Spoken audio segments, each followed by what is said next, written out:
Орша районы элек-электен көрәшчеләре белән дан тота. Әхәт Закиров, Рәдис Сайфуллин, 6 бер туган Мадияровларны атап китүдә бик күп нәрсә хакында сөйли. Бүген дә әлеге төбәктә милли көрәшнең урыны түрдә. Орша районы башлыгы призына үтүче бәйгедә келәмгә 100гә якын көрәшче чыкты. Монда инде безнең положение буенча Орша районында кем туган бит, ул Казанда эшләргә мөмкин. Орша районында кем эшли, һәм Оршада кем прописан, менә шушы егетләр бездә көрәшәләр инде. 18 яшьтән алып дальше инде возраст не ограничен бит.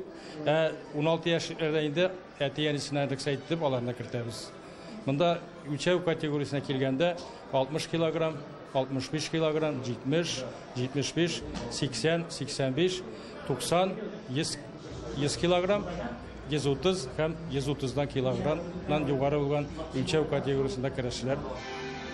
Шунысы кызык, әлеге турнирның кайчан башланып китеп төгәл генә ничә ел дәвамында уздырылуын беркем дә исенә төшерә алмады. Димәк, тарих тирәндә әлеге төбәк җитәкчеләре татар көрәшенә бер чорда да битараф булмаганнар дигән сүз. Чараның тантаналы ачылышында Илшат Нуриев иң яхшы көрәшчеләргә һәм кул көрәштерү буенча уңышка ирешкән спортчыларга, тренерларга бүләкләр тапшырды. Әйтергә кирәк, район башлыгы үзе дә заманында ирекле көрәш белән шөгыльләнгән, аркан тарту буенча республика чемпионы. Бүгенге көрәш барышында башыннан ахырына кадәр карады. Һәр эшләнгән авылым, һәр эшләнгән эшебез, әгәр дә ул безнең киләчәккә, шушы халкыбызны сакларга, милләтебезне сакларга, телебезне сакларга, гореф-гадәтләребезне сакларга ярдәм итә икән, ни өчен эшләмәскә кирәк? Чөнки әйткәнемчә, президентыбыз тарафыннан безгә бүген шул хәле күп мөмкинлекләр тудырылган. Менә бүген Орша районында да 200 спорт объекты бар, 200. Без хәзер Орша спорт мәктәбендә 10 спорт төре белән шөгыльләнәләр.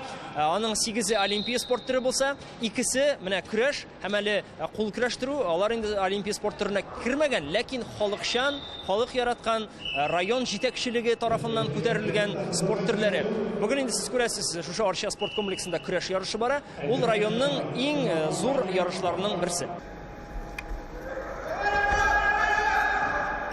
Көрәш 2 келәмдә барды. Ярышларны Казаннан кайткан халыкара категорияле хөкемдар Россия чемпионы Рафкат Җәләев, Татарстан яшьләре газетасы баш мөхәррире көрәш буенча югары категорияле судья Атлас Гафиятов хөкем итте.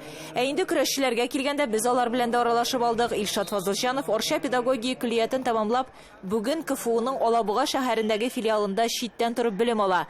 Казанбаш һәм Оршаның 6нчы мәктәбендә тренерлык вазифасында. Көрәш дөньясына кирип киттем 11 яшьтә. Татарстан беренчелегендә призлы урыннарда йөрим. Хәзерге көннәрдә тоже көрәшәм, 75 килограммда выступать итәм. Республикага 3нче урын алдым. Аннан соң күп кенә авылларда 1нче, 2нче урыннарны алдым. Ничә килограмм авырлыкта көрәшәсең? 60. Мин спорт мәктәбендә тренер булып эшлим. Мин Оршада турып, авылларга барып эшләп йөрим. Гомумән районда көрәш буенча 7 тренер эшли. Һәрбер мәктәптә көрәш өчен келәмнәр бар. Районыбызда ай сайын милли көрәш буенча кимендә бер ярыш булса да үткәрелә, ди җирле федерация рәисе. Күрше районнарны чакырып та турнирлар уздыралар. Бу ярышны без читләрне чакырмаска уйладык. Чөнки безнең мизәләдә уллар көрәше була. Менә мондагы чемпионнар шушы мизәләгә ярышка барачаклар бит. Менә әле бу соңгы ярышта Татарстан беренчелегендә безнең командабыз 2нче урынга лаек булды бит. Менә бу мизәләгә дә инде без тырышабыз. Муса Җәлил президент, Муса Җәлил президент без бер тапкыр 3нче урынга менгән идек. Татарстан беренчелегендә безгә әле бу соңгы 20 елда монда уңышка ирешкән дип уйлыйм. Инде бүгенге турнир җиңүчеләренә килсәк, Наласа командасы 1нче урында. Шулай ук һәр үлчәү авырлыгында 1нче, 2нче, 3нче урыннар билгеләнде.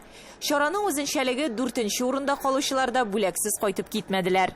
Гөлия Садыйкова, Татарлар, Орша.